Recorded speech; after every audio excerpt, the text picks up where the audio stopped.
नमस्कार, मैं प्रतिभा Singhvi BCom part द्वितीय वर्ष के बच्चों के लिए पुनः नए वीडियो के साथ। मैंने अपने पहले वीडियो में बताया था कि प्रविवरण क्या है, किन के द्वारा बनाया जाता है, किन के द्वारा निर्गमित किया जाता है। आज हम उसी चैप्टर को आगे लेंगे और देखेंगे कि प्रविवरण का पंजीयन किस प्रकार से होता है। एक कंपनी अपना प्रविवरण निर्गमित करने से पहले उसका कंपनी रजिस्ट्रार के पास पंजीयन होना आवश्यक है, रजिस्ट्रेशन होना आवश्यक है। बिना रजिस्ट्रेशन के एक कंपनी अपने प्रविवरण का निर्गमन नहीं कर सकती है। तो कंपनी को अपने प्रविवरण का निर्गमन करने के लिए सबसे पहले प्रविवरण को तैयार करना होगा। प्रविवरण को तैयार करते समय कंपनी उन सभी बातों का उल्लेख करेगी जो धारा 26 के प्रावधानों के अंतर्गत आवश्यक है या उस नियम के द्वारा निर्धारित की गई है। कुछ प्रमुख बातों को मैं आपको यहाँ पर बता देती हूँ कि धारा 26 में क्या क्या दिया गया है। संचालक, अंकेशक, बैंक, विशेषज्ञ द्वारा तथा निर्धारित किए गए अन्य व्यक्तियों की सहमति। इसका मतलब है कि कंपनी के संचालक, कंपनी के विशेषज्ञ, कंपनी के जो ऑडिटर हैं, वित्तीय सलाहकार हैं, इन सब की लिखित सहमति प्राप्त होनी चाहिए कि वे कंपनी के सो एंड सो पद पर कार्य करने के लिए तैयार हैं। दूसरा, कंपनी के लाभों एवं हानियों तथा संपत्तियों एवं दायित्वों आदि का कंपनी के अंकेशक का प्रतिवेदन, ऑडिटर्स रिपोर्ट जिसे हम कहते हैं, उसको भी साथ में संलग्न करना होगा। कंपनी के तथा उसकी सहायक कंपनियों के पिछले 5 वर्षों के लाभ हानि खाता P&L अकाउंट लेना होगा। कंपनी के व्यवसाय के पिछले 5 वर्षों के लाभ हानि खाते, अंकेशकों की रिपोर्ट, प्रविवरण जारी करने के अधिकतम पुरानी तिथि तक के किसी भी दिन का कंपनी की संपत्तियों एवं दायित्वों का लेखा भी अंकेशकों के द्वारा सत्यापित प्रतिवेदन भी इसमें लेना होता है।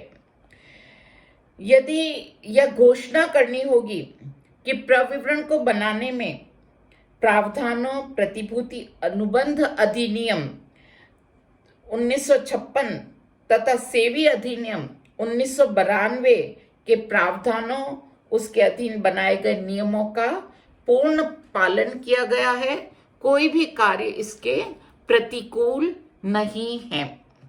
ये तो था आपका प्रविवरण तैयार करते समय कुछ बातों को ध्यान में रखना, या इसको बनाते समय ये जो डॉक्यूमेंट्स हैं, इन सब डॉक्यूमेंट्स को उसके साथ लगाया जाएगा, जिसको मैंने पहले भी आपको बताया था कि प्रविवरण तैयार करते समय इसकी विषय सामग्री में कुछ डॉक्यूमेंट्स चाहिए, तो वो ये सारे डॉक्यूमेंट्स पुनः हम यहाँ पर देख रहे हैं। इसके बाद आता है तिथि को अंकित करना। प्रविवरण पर डेट लगी हुई जरूर होनी चाहिए। बिना डेट के प्रविवरण का रजिस्ट्रेशन नहीं हो सकता है। तो प्रत्येक प्रविवरण पर तिथि अंकित होनी आवश्यक है और वही तिथि इसके प्रकाशन की तिथि मानी जाती है। तीसरा है काल्पनिक नाम से प्रतिभूतियां प्राप्त करने के परिणाम संबंधी प्रावधानों का प्रकाशन। प्रत्येक कंपनी का अपने प्रविवरण में तथा प्रतिभूतियों के लिए आवेदन पत्र में काल्पनिक नाम से प्रतिभूतियां प्राप्त करने के परिणामों से संबंधित प्रावधानों का सुस्पष्ट रूप से प्रकाशन करना चाहिए। इसके बाद आता है संचालकों के हस्ताक्षर। पंजीयन हेतु प्रस्तुत की जाने वाली प्रविवरण की प्रति पर संचालक के हस्ताक्षर होने आवश्यक हैं। कुछ संस्थाओं से अनुमोदन, जैसे सेवी से विनिमय के अनुसार प्रविवरण का प्रारूप तैयार कर अनुमोदन करवाना चाहिए। सेवी से जांच पड़ताल करवा लेनी चाहिए। रजिस्ट्रार को प्रविवरण प्रस्तुत किया जाएगा, रजिस्ट्रार द्वारा इसका पंजीयन किया जाएगा। तो एक कंपनी के द्वारा अपने प्रविवरण का पंजीयन कराकर फिर उसके पश्चात ही उसे अंश पूंजी प्राप्त करने के लिए जनता में निर्गमित किया जा सकता है। इसके बाद हम प्रविवरण का जनता में निर्गमन कर सकते हैं, इशू ऑफ प्रोस्पेक्टस कर सकते हैं। पंजीयन के पश्चात निर्गमन होगा।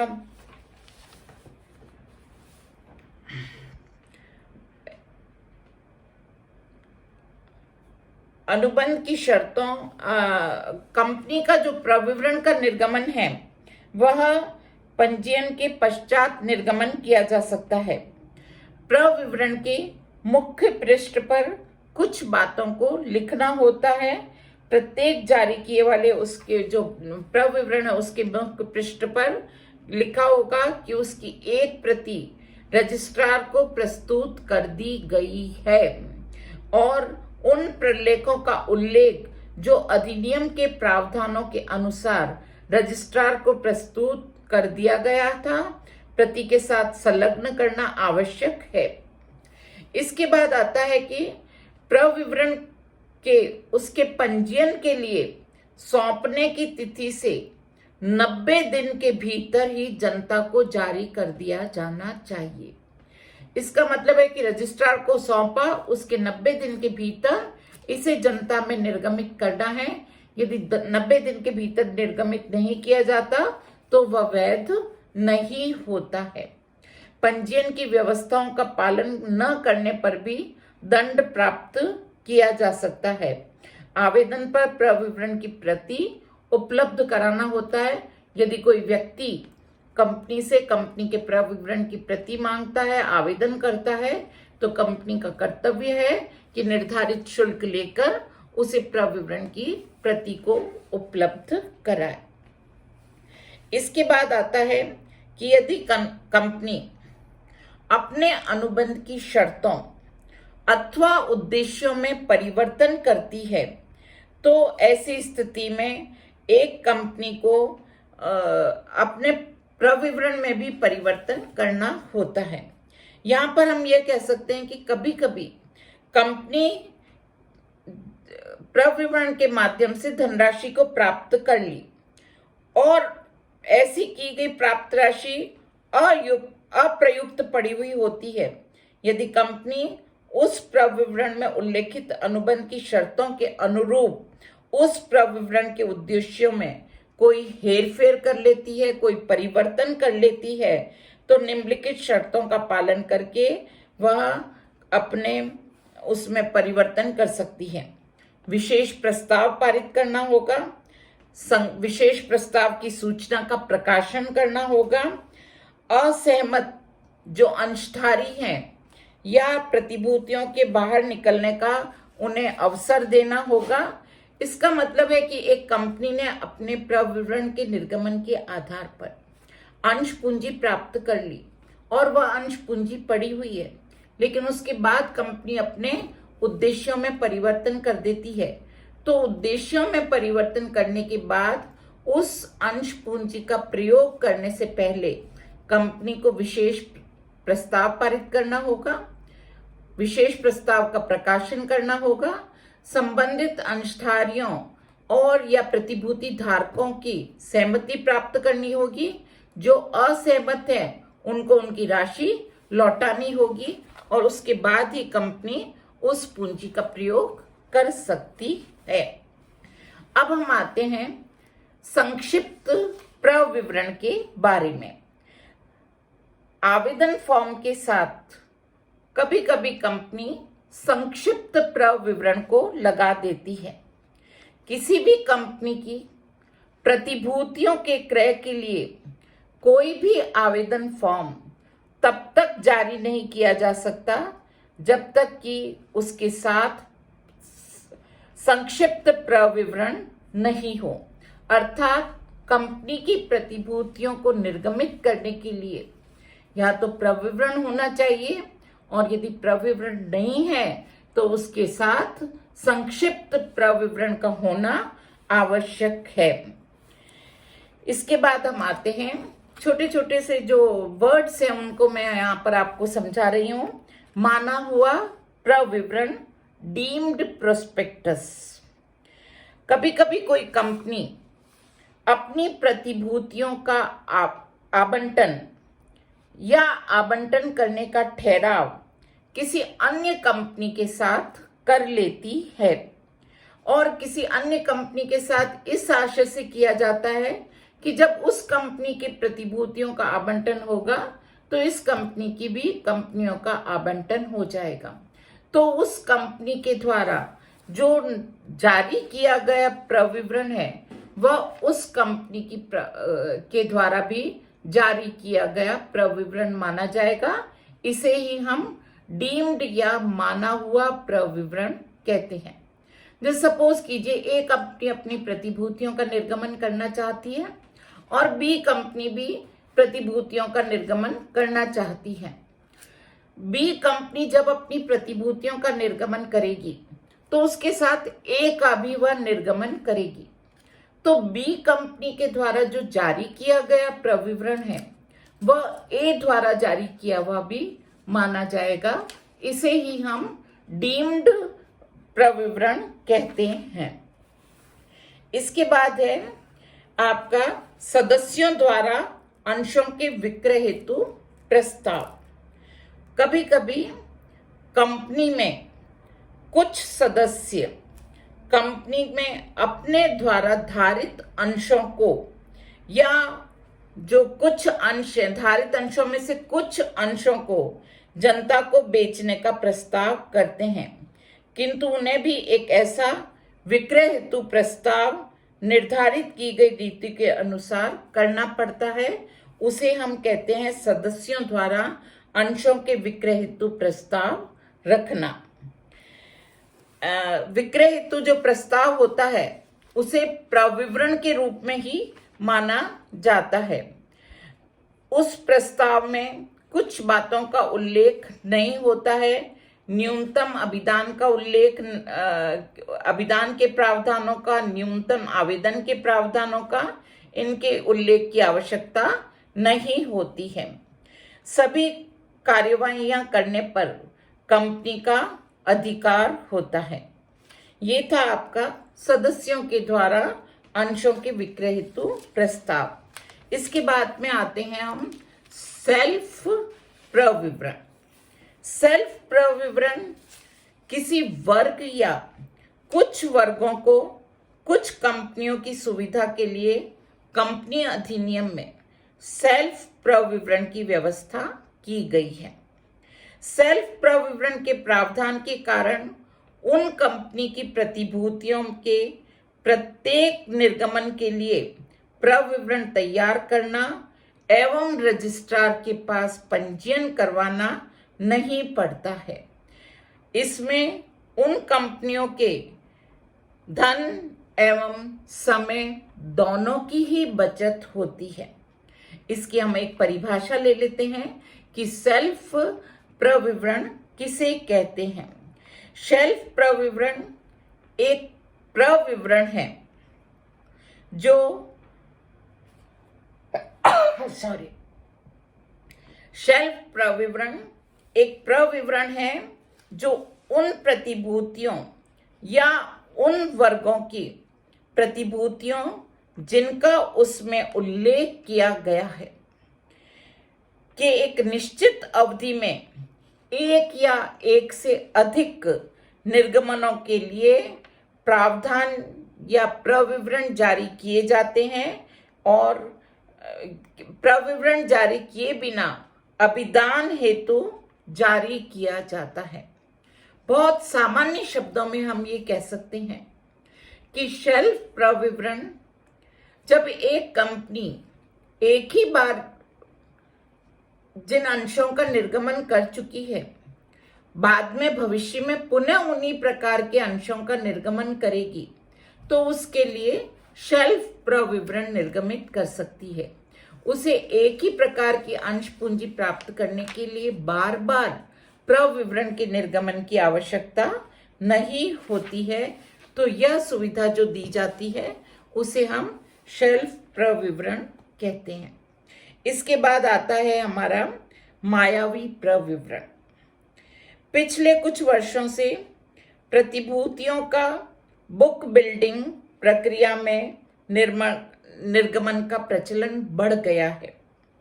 इस प्रक्रिया में निर्गमनकर्ता कंपनी को रजिस्ट्रार के पास एक मायावी प्रविवरण फाइल करना पड़ता है। यहाँ पर हम ले लेते हैं कि मायावी प्रविवरण की क्या परिभाषा या इसका क्या अर्थ होता है। तो मायावी प्रविवरण से तात्पर्य एक ऐसे प्रविवरण से है जिसमें उल्लेखित प्रतिभूतियों की मात्रा या मूल्य के संबंध में पूर्ण विवरण नहीं दिया हुआ होता है। इसका मतलब है कि प्रतिभूतियों की मात्रा कितनी होगी, उन प्रतिभूतियों का मूल्य क्या होगा, इसकी पूर्ण जो विवरण है जिस प्रविवरण में नहीं दिया होता है उसे हम मायावी प्रविवरण कहते हैं। मायावी प्रविवरण के निर्गमन से पूर्व होता है। रजिस्ट्रार के पास फाइल करना होता है। प्रविवरण के समान ही इसका दायित्व होता है। रजिस्ट्रार तथा सेवी के साथ प्रविवरण फाइल करना होगा।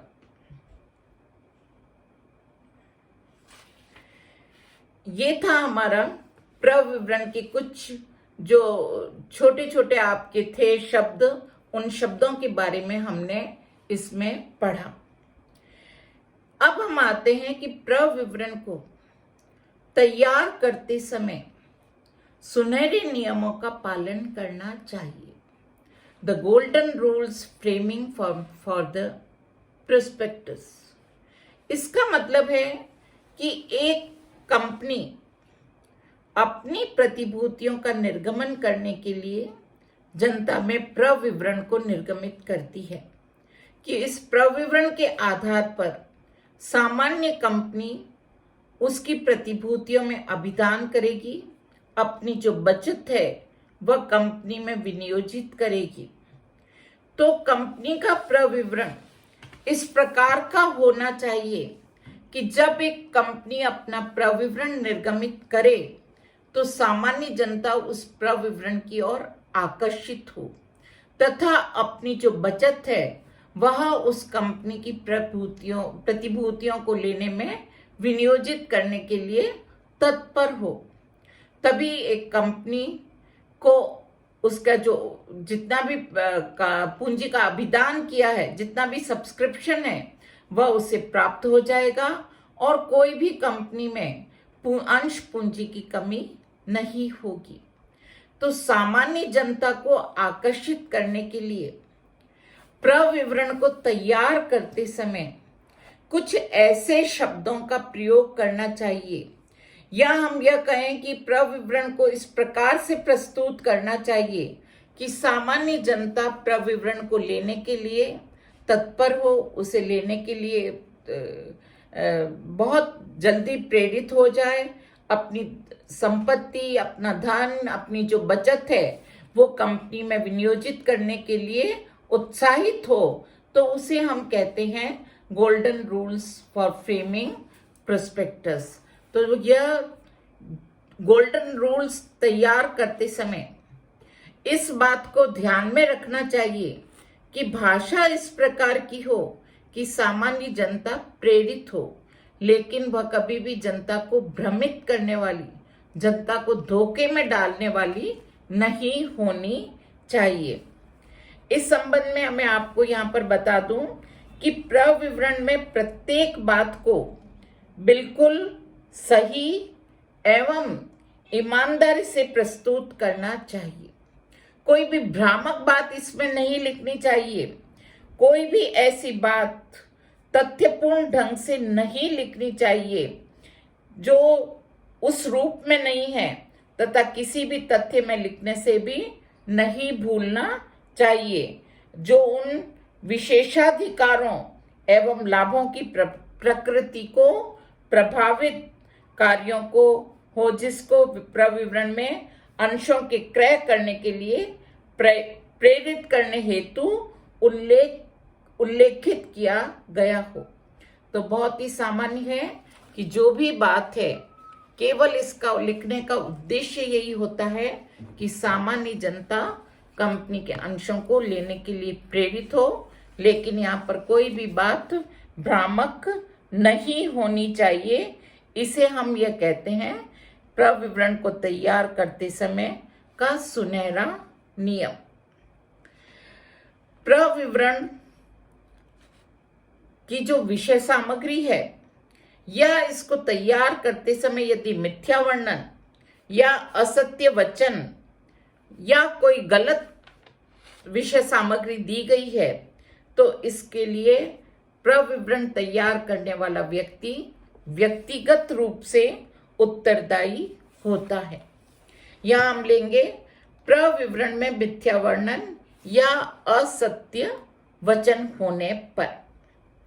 यदि प्रविवरण को तैयार करते समय कोई असत्य कथन या ऐसे कथन का विवरण जो प्रविवरण में सम्मिलित किए गए रूप एवं संदर्भ में भ्रामक है, गुमराह करने वाला है या इसके अतिरिक्त किसी भी प्रविवरण में असत्य वचनों का प्रयोग किया गया है, तो ऐसी दशा में जो भी व्यक्ति इसके लिए उत्तरदायी होगा वह दंड का भागीदारी होगा।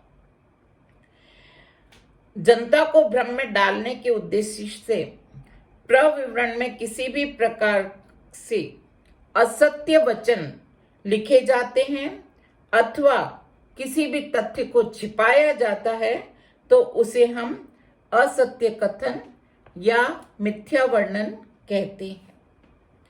इसका जो प्रभाव है वह है, दो तरह के प्रभाव हैं। एक तो कंपनी के विरुद्ध और दूसरा संचालकों के, प्रवर्तकों के या जिन व्यक्तियों ने प्रविवरण को तैयार किया है उनके विरुद्ध दो प्रकार के परिणाम या प्रभाव होते हैं। पहला हम लेंगे कि यदि मिथ्या वर्णन या असत्य वचन है तो कंपनी के विरुद्ध क्या उपचार प्राप्त हैं। तो सबसे पहला है अनुबंध का निरस्तीकरण किया जा सकता है, अनुबंध को कैंसिल किया जा सकता है। दूसरा है आपका क्षतिपूर्ति की मांग की जा सकती है।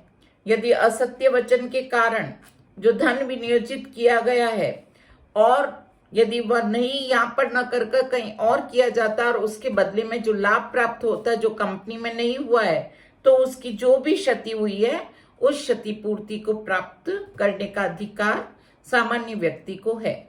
तो दो अधिकार ये हम ये कह सकते हैं कि कंपनी के विरुद्ध प्राप्त हैं। एक तो अनुबंध को निरस्त कर सकते हैं, कैंसिल कर सकते हैं, और यदि अनुबंध को कैंसिल नहीं करते या कैंसिल भी करते हैं तो क्षतिपूर्ति प्राप्त करने का अधिकार प्राप्त है। दूसरा है संचालक, प्रवर्तक, विशेषज्ञ आदि जिनके द्वारा प्रविवरण को तैयार किया गया था उनके विरुद्ध अधिकार। तो पहला है इसमें असत्य कथन या तथ्यों के विलोम के लिए क्षतिपूर्ति प्राप्त करने का अधिकार है। सबसे सिंपल है कि जो भी क्षति हुई है उस क्षति की पूर्ति प्राप्त करने का अधिकार है। दूसरा है कपटपूर्ण प्रविवरण के लिए असीमित व्यक्तिगत दायित्व होगा। इसका मतलब ये जो व्यक्ति हैं इन सबका असीमित व्यक्तिगत दायित्व होगा। जितनी भी हानि होगी ये संचालक, प्रविवरण या जो विशेषज्ञ हैं स्वयं अपनी निजी धन में से जो व्यक्ति भी इससे प्रभावित हुए हैं उनकी व्यक्तिगत रूप से क्षतिपूर्ति करने के लिए बाध्य होंगे। और तीसरा है प्रविवरण जारी करने को अधिकृत जो व्यक्ति हैं के विरुद्ध उपचार अथवा दंडनीय दायित्व भी हो सकता है। तो ये तीन प्रकार के यहाँ पर दायित्व यहाँ पर हैं, जिसमें सबसे प्रमुख हम ये कह सकते हैं कि अनुबंध का निरस्तीकरण किया जा सकता है और क्षतिपूर्ति कंपनी से भी प्राप्त की जा सकती है। और यहाँ पर संचालक कंपनी के प्रवर्तक, कंपनी के विशेषज्ञ जिन्होंने कंपनी के प्रविवरण को बनाया है, व्यक्तिगत रूप से क्षतिपूर्ति करने के लिए बाध्य होंगे। धन्यवाद। आज मैं अपना व्याख्यान यहीं पर समाप्त करती हूँ।